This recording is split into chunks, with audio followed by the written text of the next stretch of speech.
Waalaikumsalam. Innal hamdalillah nahmaduhu wa nasta'in wa nastaghfiruh wa na'udzu billahi min syururi anfusina wa min sayyiati a'malina. May yahdihillahu fala mudhillalah wa may yudlilhu fala hadiyalah. Asyhadu an la ilaha illallah wahdahu la syarikalah wa asyhadu anna Muhammadan abduhu wa rasuluh la nabiyya ba'da. Alhamdulillah,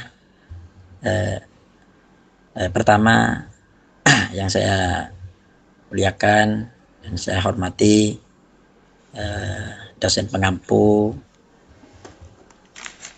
pada siang ini yang mulia Dr. Mulyadi, dan juga para teman-teman mahasiswa program doktor yang dirahmati oleh Allah Subhanahu wa taala.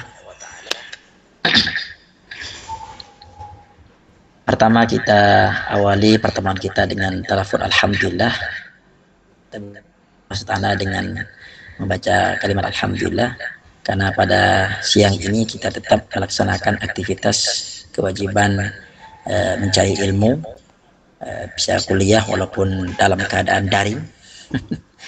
Dan mohon maaf sebelumnya Pak, ini kita belum bisa untuk luring karena saking banyaknya sibuk, banyak acara ini. Mohon maaf juga ini dari teman-teman, kiranya nggak ada yang bisa hadir ke kampus, walaupun mungkin bisa hadir kan mungkin satu, dan kata teman nanggung nggaknya kalau sendirian. Jadi mereka lebih setuju daring. Oke, saya mempunyai materi pada siang ini, yaitu tentang paradigma filsafat ilmu dalam pengembangan hukum Islam kontemporer. Filsafat ilmu itu merupakan refleksi mendalam tentang hakikat, itu struktur dan metodologi ilmu pengetahuan. Dalam konteks ini hukum Islam itu berperan, filsafat ilmu berperan penting untuk meninjau kembali dasar-dasar epistemologis, kemudian ontologis dan aksiologis dari sistem hukum yang bersumber pada wahyu, tetapi berkembang melalui ijtihad manusia yang seiring perubahan sosial dan kemajuan ilmu pengetahuan. Hukum Islam menghadapi tantangan baru seperti globalisasi, hak asasi manusia, kemudian demokrasi, pluralitas hingga teknologi modern. Karena itu pengembangan hukum Islam menuntut pembaruan atau paradigma berpikir agar tetap responsif terhadap realitas kontemporer tanpa kehilangan landasan ilahiyah, seperti yang difirmankan oleh Allah SWT, wa ma anzalna 'alaikal kitaba illa litubayyana lahumul ladzi ikhtalafu fihi wa hudaw wa rahmatan liqaumin yu'minun. Dan kami tidak menurunkan kepadamu Alkitab, itu Al-Quran, kepada Nabi Muhammad SAW, melainkan agar kamu dapat menjelaskan kepada mereka apa yang mereka perselisihkan dan menjadi petunjuk serta rahmat bagi kaum yang beriman.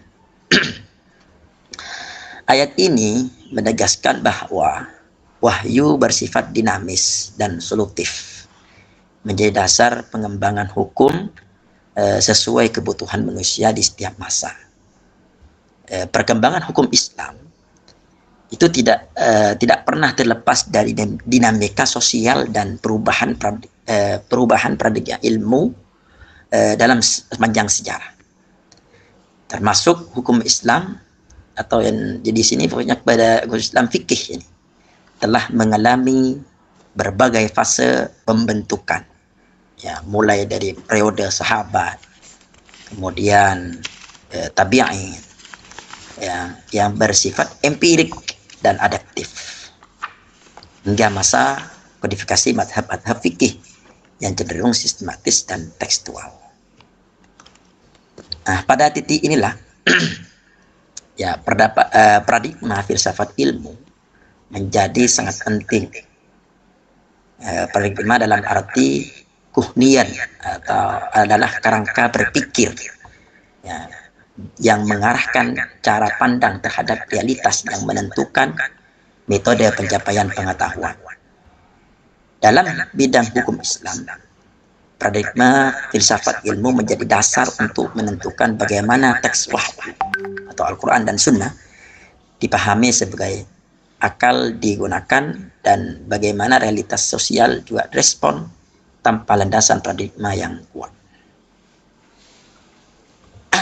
Kemudian metode penelitian yang saya gunakan di sini adalah penelitian menggunakan pendekatan kualitatif dengan metode library research yang memanfaatkan bahan-bahan kepustakaan sebagai sumber data untuk menjawab rumusan yang ada. Kemudian pengumpulan data dilakukan dengan mengumpulkan sumber primer diambil dari Al-Quran dan sumber sekunder yang diambil dari beberapa artikel ilmiah, dan juga dalam konteks hukum Islam kontemporer itu penelitian tidak lagi cukup hanya menggunakan pendekatan normatif deduktif yang bertumpu pada teks dan dalil hukum semata. Juga dibutuhkan pendekatan epistemologis dan filosofis yang mampu menjelaskan bagaimana hukum Islam dipahami, dikembangkan, dan diimplementasikan dalam konteks sosial.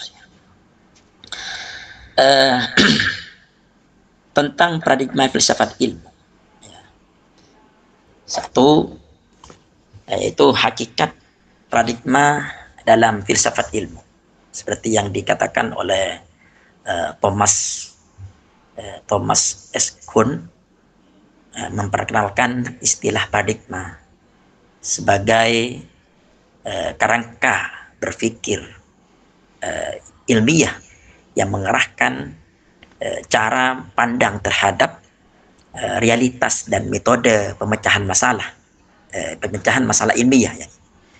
Jadi dalam konteks hukum Islam, paradigma dalam filsafat ilmu ini membantu menentukan bagaimana hukum dipahami, dikaji, dan diterapkan, sehingga paradigma ini berfungsi sebagai kerangka acuan atau framework dalam memahami realitas, menentukan metode ilmiah, dan menilai kebenaran pengetahuan.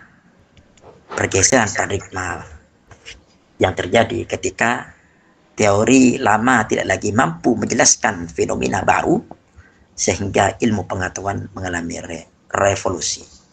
Nah, dalam konteks hukum Islam, paradigma berperan sebagai kerangka epistemologis yang mengarahkan cara berpikir dalam memahami nas atau wahyu, realitas sosial, dan tujuan hukum. Paradigma menentukan bagaimana hukum Islam ditafsirkan atau tekstual atau kontekstual, bagaimana ijtihad itu dilakukan normatif atau rasional, dan bagaimana hukum berinteraksi dengan masyarakat modern. Ini yang pertama. Yang kedua, paradigma dalam pandangan filosof ilmu modern, seperti yang dikatakan oleh Karl Popper, falsifikasi dan rasionalitas kritis. Popper menolak empirisme positivistik yang mengandalkan verifikasi, yang menggantinya dengan prinsip falsifikasi. Yaitu teori dianggap ilmiah jika bisa diuji dan berpotensi disalahkan atau refuttable. Dalam konteks ini hukum Islam, prinsip Popper ini relevan dengan konsep ijtihad terbuka, bahwa penafsiran hukum selalu terbuka untuk dikritik dan diperbarui sesuai konteks zaman. Kemudian juga pakar ilmuwan Imre Lakatos ini dalam program penelitian ilmiah, Lakatos menambahkan bahwa ilmu berkembang melalui program riset yang memiliki inti teori atau hardcore dan lingkar pelindung atau protective back dari hipotesis yang bisa berubah. Dalam hukum Islam, konsep ini mirip dengan gagasan bahwa syariat atau wahyu adalah inti yang tetap sementara fikih atau fikih ini pemahaman manusia adalah wilayah dinamis yang bisa berubah sesuai realitas. Makanya ada fikih klasik, kemudian ada fikih klasik, kemudian ada fikih kontemporer. Juga ada ilmuwan mengatakan Jurgen Habermas, ya, paradigma kritis dan emansipasi. Habermas ini memperkenalkan ilmu sebagai praksis emansipatoris, yaitu ilmu yang tidak hanya menjelaskan dunia, tapi juga membebaskan manusia dari dominasi dan ketidakadilan. Nah, paradigma ini sangat relevan dengan hukum Islam, karena Islam sejak awal membawa misi keadilan atau al-adil dan pembebasan tahrir. Maka hukum Islam yang terikat paradigma kritis tidak sekedar menegakkan aturan, tapi juga memperjuangkan keadilan sosial. Kemudian juga ada Muhammad Abid Al-Jabiri yang dalam ilmu epistemologi Islam. Nah, dalam konteks Islam ini Al-Jabiri atau filosof Maroko menyusun tipologi epistemologi Islam yang terdiri dari Bayani, yang maksud Bayani ini berbasis teks dan otoritas wahyu atau nas, kemudian Burhani yang berbasis rasionalitas dan logika filsafat, kemudian Irfani yang berbasis intuisi dan spiritualitas batin. Sehingga paradigma filsafat ilmu yang ideal bagi hukum Islam kontemporer menurut Al-Jabiri adalah paradigma integratif yang menggabungkan ketiganya secara seimbang, tidak tekstual murni atau tidak rasional sekuler, dan tidak mistik ekstrem. Ini menurut Muhammad Abid Al-Jabiri. Kemudian klasifikasi paradigma ilmu dan relevansinya terhadap hukum Islam berdasarkan sejarah perkembangan filsafat ilmu. Para ilmuwan membagi paradigma menjadi 3 arus besar yang berpengaruh terhadap pengembangan ilmu hukum Islam. Di sini ada paradigma yang merupakan karakter ilmiah, kemudian konsekuensi terhadap hukum Islam, dan juga ada positivistik yang mengacu pada empiris. Di sini empiris, kemudian deduktif menuntut kepastian hukum, dan kemudian munculnya fikih tekstual formalistik fokus pada nas dan qiyas. Penggeseran paradigma dalam studi hukum Islam ini perjalanan pemikiran hukum Islam menunjukkan adanya shifting paradigma dari pendekatan fikih klasik menuju pendekatan yang lebih ilmiah dan kontekstual. Paradigma klasik atau dengan Bayani positivistik itu fokus pada teks hukum sebagai norma tetap. Kemudian dominan dalam karya fuqaha abad pertengahan, yaitu Imam Syafi'i, Maliki, Hambali, dan Hanafi, dan juga lemah dalam menjawab problem modernitas HAM, gender, sains, dan pluralisme. Kemudian paradigma modern, Burhani atau interpretif, Di sini ada 3 dipelopori oleh Fazlur Rahman, Yusuf Al-Qaradawi, dan Yasir Auda, dan mendasarkan hukum pada maqasid yang tujuan moral dan sosial. Kemudian menyelaraskan hukum dengan realitas empiris masyarakat. Paradigma kontemporer atau kritis integratif dikembangkan oleh tokoh-tokoh Islam progresif seperti Abdullah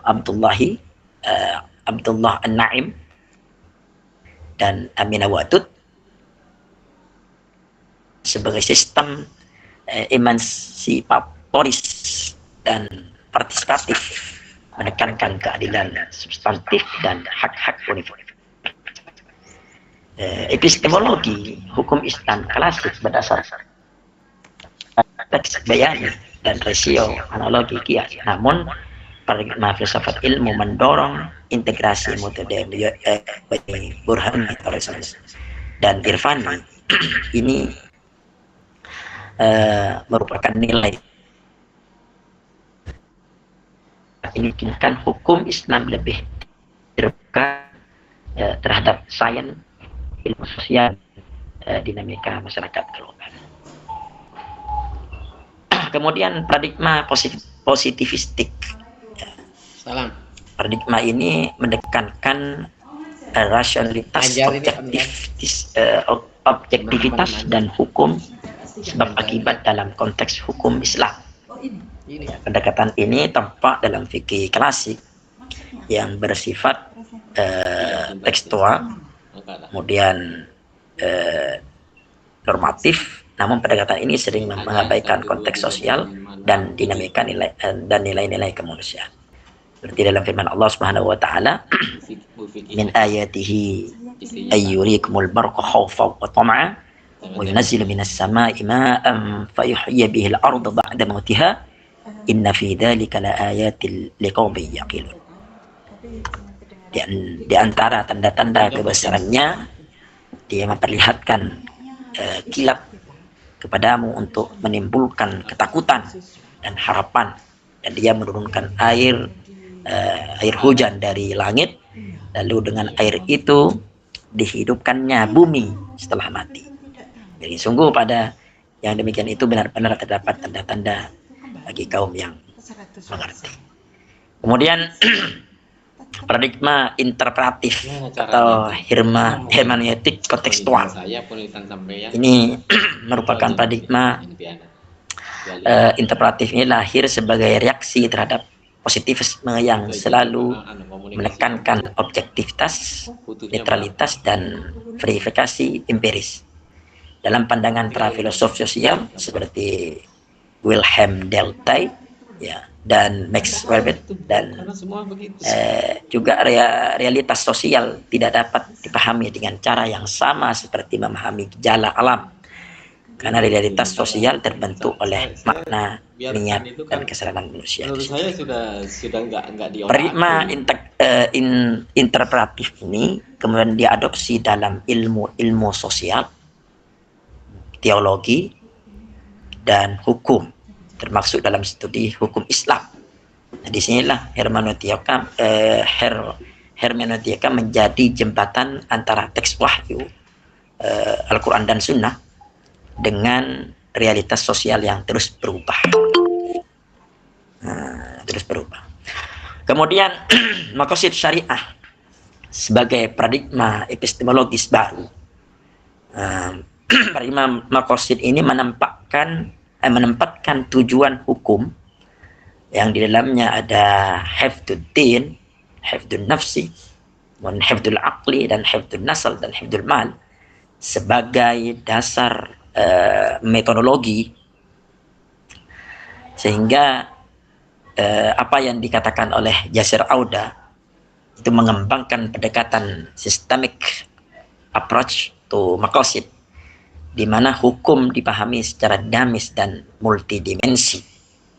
Nah, maqasid syariah ini sebagai paradigma epistemologis baru, mencakup latar belakang konsep epistemologi, pergeseran paradigma dan implikasinya dalam ilmu keislaman dan sosial kontemporer. Sehingga di sini ada beberapa tentang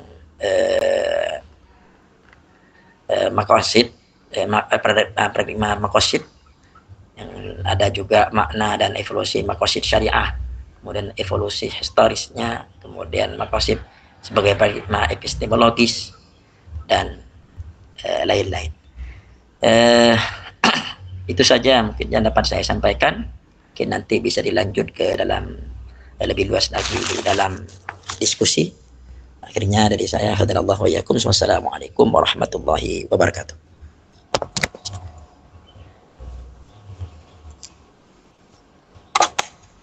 Waalaikumsalam warahmatullahi wabarakatuh.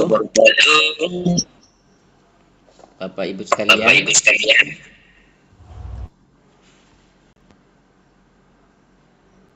saya agak kecilin dulu. Bapak Ibu sekalian, sudah tadi pemaparan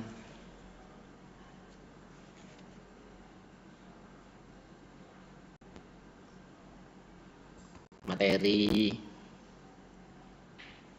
diskusi pada hari ini, yaitu paradigma filsafat ilmu dalam mengembangkan hukum Islam. Tadi sudah banyak ya berbagai paradigma yang disampaikan itu. Hanya pemakalah ini Mas Ahmad Hasan Al-Farisi ini belum menyimpulkan ini. Sebenarnya paradigma yang mana, atau secara keseluruhan, secara ontologis itu paradigma filsafat ilmu hakikatnya yang mana yang dapat dijadikan sebagai cara untuk mengembangkan hukum Islam kontemporer. Baik, saya kira ini bisa dikembangkan di dalam diskusi. Monggo tanpa saya komando ya, langsung saja seperti dalam kelas, siapa yang bertanya kemudian pemakalahnya langsung menjawab. Saya kira Oke. monggo langsung aja. Ayo silakan teman-teman. Oke. Saya duluan mungkin. Baik.